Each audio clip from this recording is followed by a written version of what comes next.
the man who is soon to be the most powerful person on the earth, I don't think that's hyperbole, using his platform to insult and attack a union president in Indianapolis. I mean, I think, what can we say, Chris? The word incredible or unbelievable is no longer applicable to Mr. Trump because he does one crazy thing after another. But to attack a local labor leader in Indianapolis who has fought valiantly for his workers to protect the jobs of his steel workers is really unbelievable. But as is usually the case with Mr. Trump, there's more beneath the surface. And that is what he was really doing is, I think, sending a message to the entire trade union movement that do not stand up and fight for working people, or we're going to go after you. We need to, in my view, we need to grow the trade union movement in America. We need to make it easier for workers to be able to engage in collective bargaining. And what Trump is saying is exactly the opposite. Yeah, I mean, the point you made about how valiantly Chuck has fought for those folks in those factories. I mean, you know him. I think the two of you had breakfast on Election Day, and you've been pretty invested in the Carrier factory. Right. In many ways, the reason it was a story, I believe you said, was because of the leadership of Chuck Jones. Right. No, Chuck has done a great job. And I think what Mr. Trump has responded to is the very correct and truthful assertions that Chuck Jones has made. And that is, yes, good news, some jobs were saved at Carrier, and we're all happy about that. Bad news is that more than half of the jobs are still going to be outsourced to Monterrey, Mexico, where people are paid $3 an hour, despite Trump's campaign promise that he would save all of the jobs. Trump told us he was going to stand up to large corporations who are outsourcing. What he ended up doing in the case of United Technologies and Carrier is give them a tax break. And I think what Trump's ire comes from, his anger comes from, is that Chuck Jones told the truth. You know, when you talk about what his rhetoric was like on the campaign trail, referring to the president-elect, and what his policies would be like, today we got his announcement of his nominee for Department of Labor, a business magnate, Mr. Puzder, who runs Carl's Jr., who doesn't believe in minimum wage increases. What's your response to that?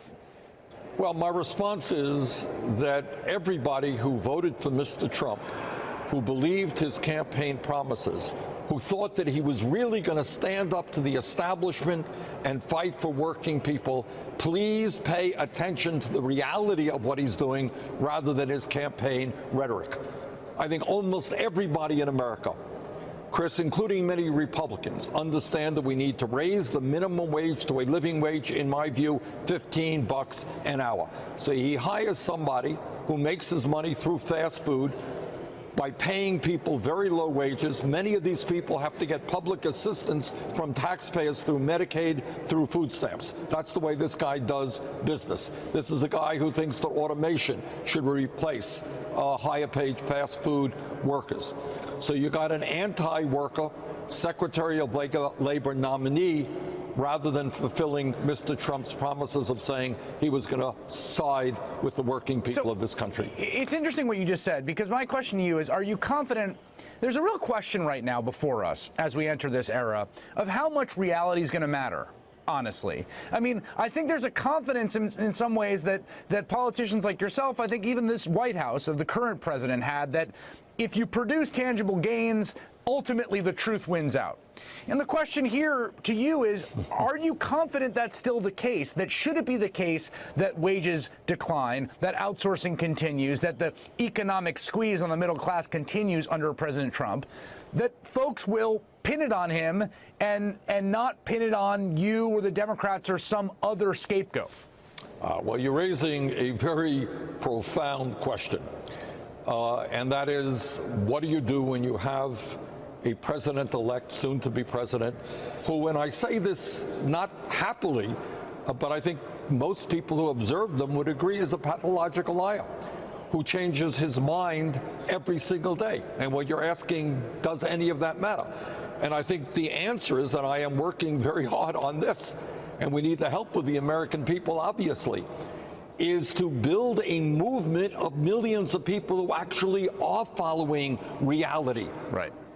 Okay, and that's the challenge. Real change in this country, I am more and more convinced of it, is not going to come from Capitol Hill. It's going to come from grassroots America. All right, so you and I are going to be in Kenosha, Wisconsin on Monday. Kenosha is a fascinating place. It's obviously got an amazing labor tradition. It's a place where people made car engines for years. Those jobs have gone away. It's got now an Amazon warehouse. It went for Barack Obama twice. Donald Trump won it narrowly. We're going to have a town hall. What are you looking for? What do you want to see in this event that we do together on Monday? Well, first of all, I want the truth. I really want to hear why people voted the way they voted. I want to hear why people voted for Donald Trump, what their expectations were, why they did not vote for Secretary Clinton. Second of all, I want to bounce off of people their views about what a progressive agenda is. Do they support raising the minimum wage to a living wage? Do they support pay equity for women? Do they support a real new trade policy which will demand that corporate America invests in this country? So I think what we want to do is, what kind of agenda makes sense to working people? What was the attractiveness of Donald Trump? All right, Senator Bernie Sanders, thanks for your time tonight. I'll see you next in Kenosha, Wisconsin. Looking forward to it. Okay, thank you, Chris. And be sure to be here with us on Monday for our town hall in Wisconsin, a special edition of All in America. Bernie Sanders.